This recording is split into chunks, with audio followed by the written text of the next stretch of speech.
Hello दोस्तों, मैं Sarla Yadav SY Hindi platform channel पर एक बार फिर से आप सभी का हार्दिक अभिनंदन करती हूं। और आज की इस वीडियो में हम डिस्कस करेंगे कि बुक्स के बारे में कि यूजीसी नेट के लिए हम कौन सी किताब को पढ़ें, एस्टेट के लिए हम कौन सी किताब को पढ़ें, हिंदी साहित्य अगर संपूर्ण पढ़ना है तो हम कौन सी किताब से पढ़ें। मेरे पास कई बार कमेंट्स आते हैं कि मैम आप कौन सी बुक से पढ़ा रहे हैं, तो प्लीज़ हमें भी बताइए। तो मैंने सोचा कि एक वीडियो बना देती हूँ, क्योंकि मेरे पास कई सारी बुक्स का कलेक्शन है, तो एक सारी बुक तो मैं नहीं बता सकती। और ये भी मैं बताऊंगी कि जैसे कई बार बच्चे सुनेंगे कि यार मैम के पास तो कई सारी बुक्स हैं, तो मैम इतने सारी बुक्स से पढ़ती होंगी तभी इनके टेस्ट क्वालिफाई होते होंगे। ऐसा कुछ भी नहीं है। ये सारी बुक्स का कलेक्शन मैंने कब किया, कैसे मेरे पास ये बुक्स आई, ये सारी बातें आज की इस वीडियो में हम करेंगे। तो दोस्तों, सबसे पहले मैं आपको बताना चाहूँगी कि जब मैंने यूजीसी नेट की तैयारी की, मैंने बिना किसी प्रिपरेशन के एक बार यूजीसी नेट का एग्ज़ाम दिया। और एग्ज़ाम में बैठने के बाद मैंने घर आकर कहा कि हाँ, ये टेस्ट तो मैं क्लियर कर सकती हूँ, क्योंकि उस समय ये इतना आसान नहीं था। मैंने वैसे किया तो 2015 दिसंबर 2015 वाला मेरा यूजीसी नेट क्लियर हुआ है, लेकिन उस समय तक इतना आसान नहीं था जब तक यूट्यूब नहीं आई थी हमारे पास। ठीक है, तो मैंने ये पेपर देखा सबसे पहले तो मुझे लगा कि हाँ, मैं यूजीसी नेट को क्वालिफाई कर सकती हूँ।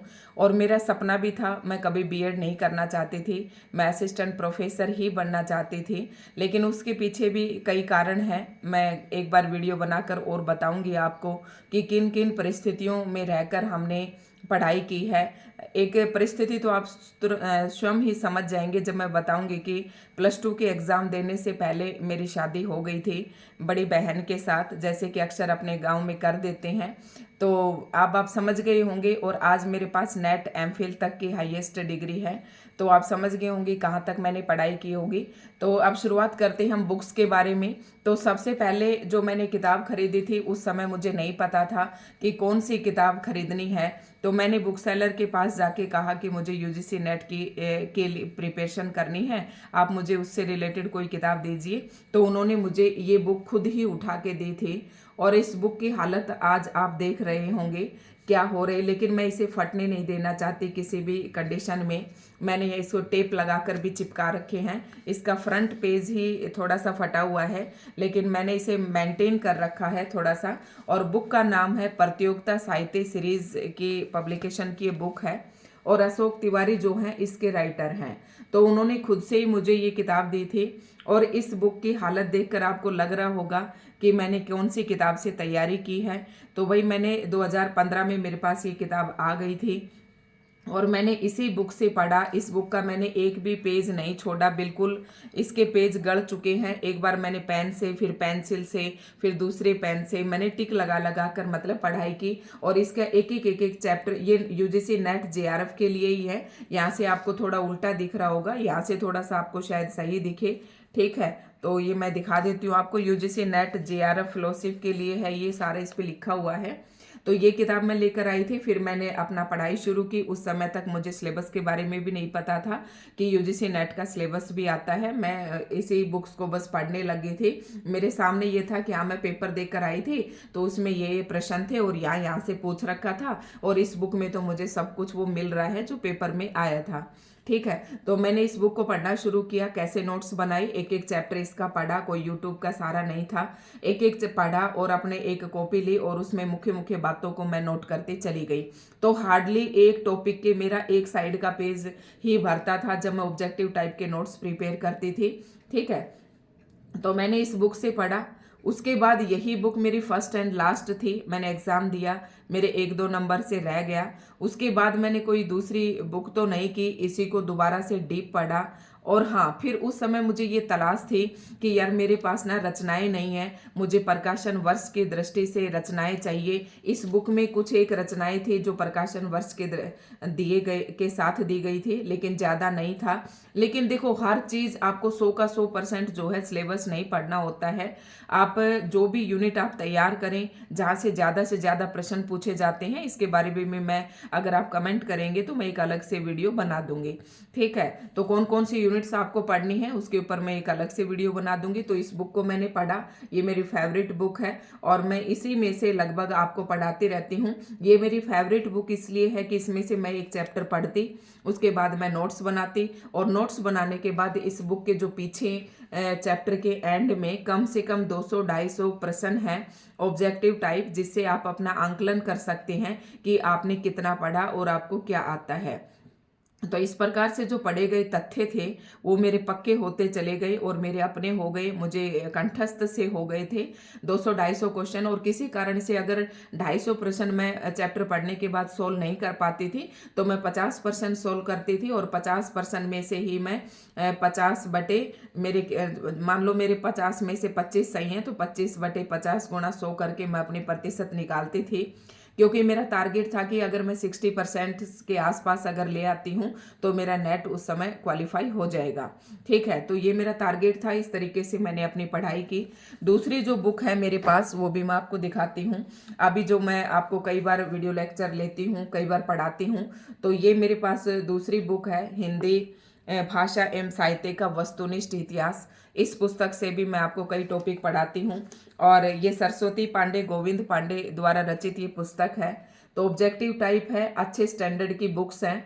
आप सभी वीडियो देखें और यूजीसी नेट की अपनी तैयारी करें। उसके बाद है दूसरी किताब जो है ये मेरे पास है यूजीसी नेट जेआरएफ हिंदी द्वितीय, ये है ओंकार नाथ वर्मा की। एक ये तीसरी किताब भी मेरे पास है। इस किताब में से मैं बहुत ही कम पढ़ती हूँ क्योंकि इसमें डिटेल नहीं है, सारे ऑब्जेक्टिव टाइप हैं और कुछ ऐसे तथ्य भी हैं जो हमारे एग्जाम के काम के नहीं हैं, बहुत ज़्यादा इसमें है तो पढ़ते वक्त हम कंफ्यूज हो जाते हैं। और इस बुक से जो है पढ़ना मैं इसलिए पसंद करती हूँ, पढ़ना क्या, मैंने इन बुक से नहीं पढ़ा, मैंने सिर्फ उसे जो शुरू में आपको दिखाई थी मैंने सिर्फ उसी किताब से पढ़ा। अब मैं आप लोगों को, मुझे पता चल रहा है कि मैंने कौन सी गलतियाँ की, अगर मेरे पास उस समय ये बुक्स होती तो और भी जल्दी मैं यूजीसी नेट का एग्ज़ाम निकाल लेती, क्योंकि मेरा सपना था, एमफिल भी मैंने की हुई है। तो इसमें से मैं आपको पढ़ाती हूँ जो मुझे आसान लगता है कि यहाँ से बच्चों को सीधे प्रश्न रखे हुए मिलेंगे। मैं वीडियो में लिखती भी हूँ कि महत्वपूर्ण प्रश्न, लेकिन आप उन बातों को इग्नोर कर देते हैं और वीडियोस को शायद आप देखते नहीं हैं पूरी, मुझे ऐसा लगता है। अगर आप वीडियो को देखते तो शायद कमेंट भी आते, कोई क्वेश्चंस भी अराइज होते, लेकिन ऐसा नहीं है। तो ये एक और बुक है। ये सारी बुक्स जो है मैंने यूजीसी नेट क्वालिफाई करने के बाद ये दोनों बुक्स मैंने खरीदी हैं। एक बार मैं कोई एग्ज़ाम देने गई थी, शायद इसका नेट का एग्ज़ाम ही मैं देने गई थी। तो एग्ज़ाम शुरू होने से पहले 2-3 स्टूडेंट थे यूपी साइड के जो इस बुक से पढ़ रहे थे और इसके बारे में चर्चा कर रहे थे। तो मैंने उनसे नाम भी नहीं पूछा, लेकिन हाँ मैंने उनके हाथ में ये बुक देख ली थी और तभी मुझे पसंद आ गई थी कि ये इतनी चर्चा कर रही है तो मैं इसे खरीद के देखूँ। तो मैंने ये खरीदी, लेकिन हाँ इसमें ऑब्जेक्टिव टाइप के क्वेश्चंस नहीं है इस पुस्तक में। ठीक है, उसके बाद मेरे पास एक बुक और है, ये है सबसे मोटी किताब और ये भी प्रतियोगिता साहित्य सीरीज की है, UGC net JRF slate Hindi. और ये उस समय की है जब प्रश्न पत्र जो है आपका सब्जेक्टिव होता था, प्रश्न पत्र 3 के लिए है। लेकिन हाँ ये कई जो टॉपिक्स हैं हमारे सॉल्व करने में मदद करती है, काफ़ी जो है इंफॉर्मेशन यहाँ से हमें इनमें से मिलती हैं, ऐसे नहीं कि ये ऐसे ही हैं। लेकिन ये ऑब्जेक्टिव टाइप के लिए, ये भी अशोक तिवारी की ही है। तो आप देखेंगे कि मैंने सारी बुक्स जो है अशोक तिवारी की ही फॉलो की हैं। और एक और पुस्तक है मेरे पास, वो भी अशोक तिवारी की ही है, मैं वीडियो रोक कर लाती हूँ।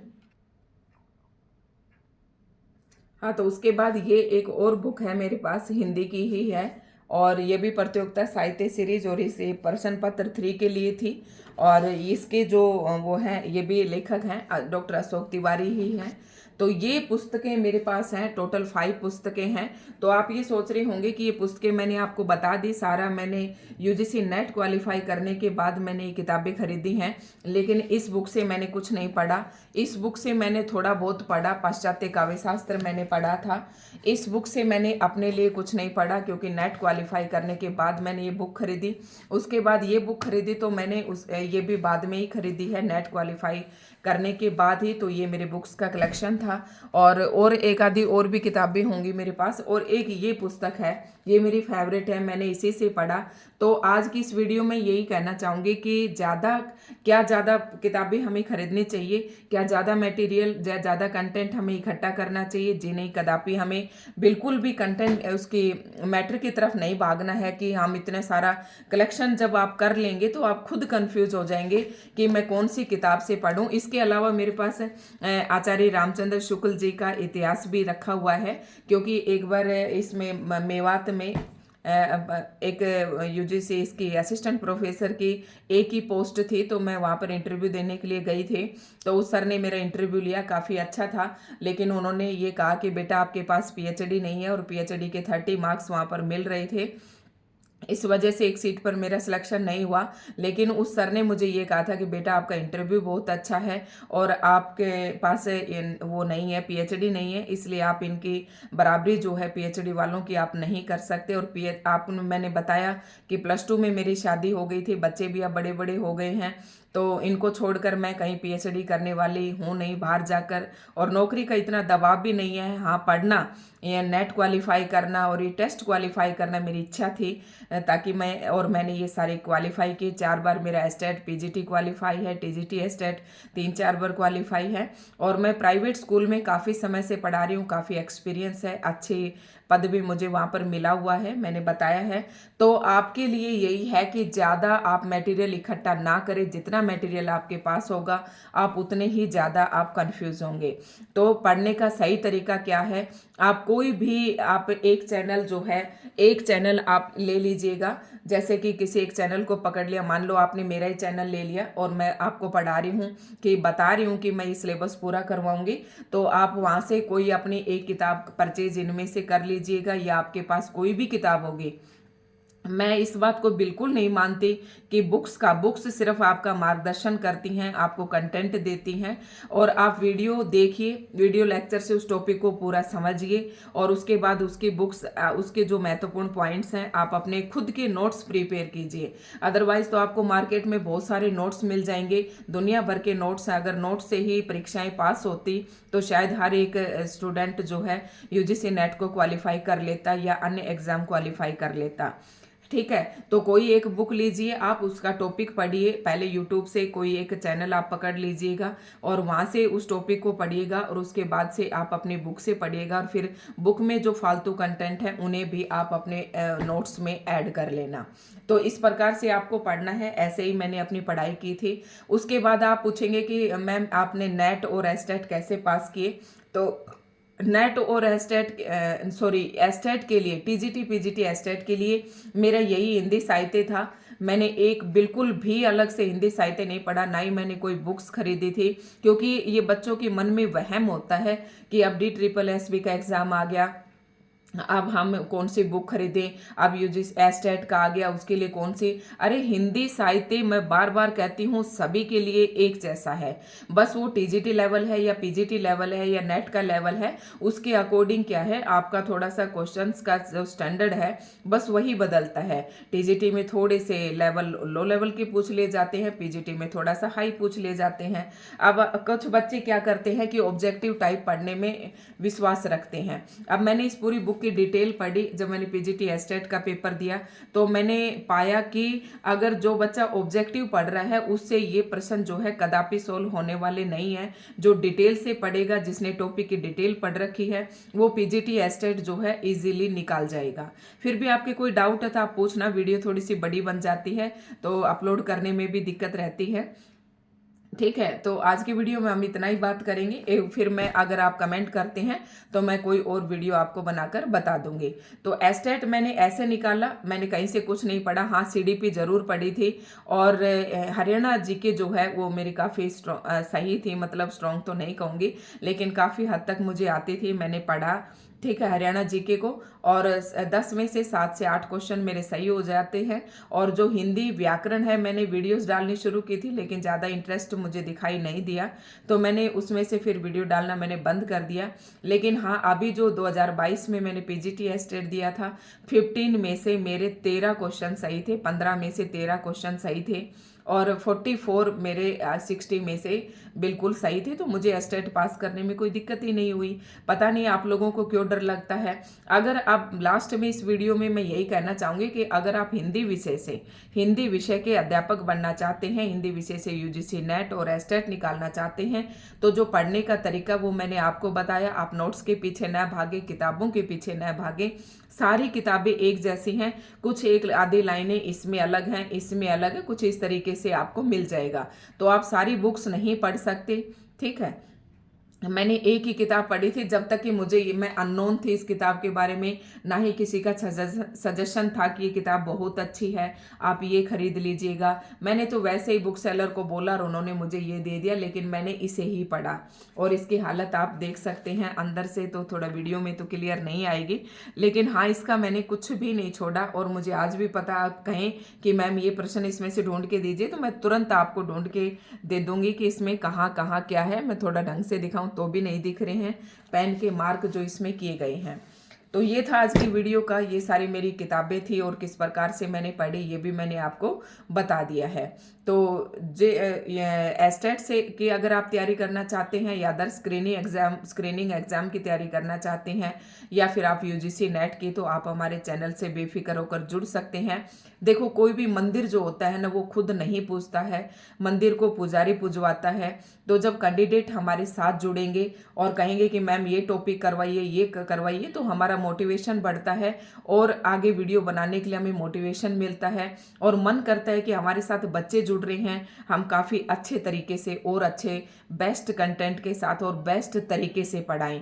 तो भाई अभी तो स्मार्ट बोर्ड नहीं है, थोड़ा सा हम इसी से पढ़ा रहे हैं। मैंने माइक नहीं लगाया था, अब इसमें साउंड पता नहीं आएगी या नहीं आएगी। तो ये स्मार्ट बोर्ड अभी नहीं है, अभी इसी से पढ़ा रहे हैं। अगर आप लोगों का साथ चलता रहा, इसी प्रकार से आप सहयोग करते रहे, तो एक दिन स्मार्ट बोर्ड भी लग जाएगा और फिर आप देखना।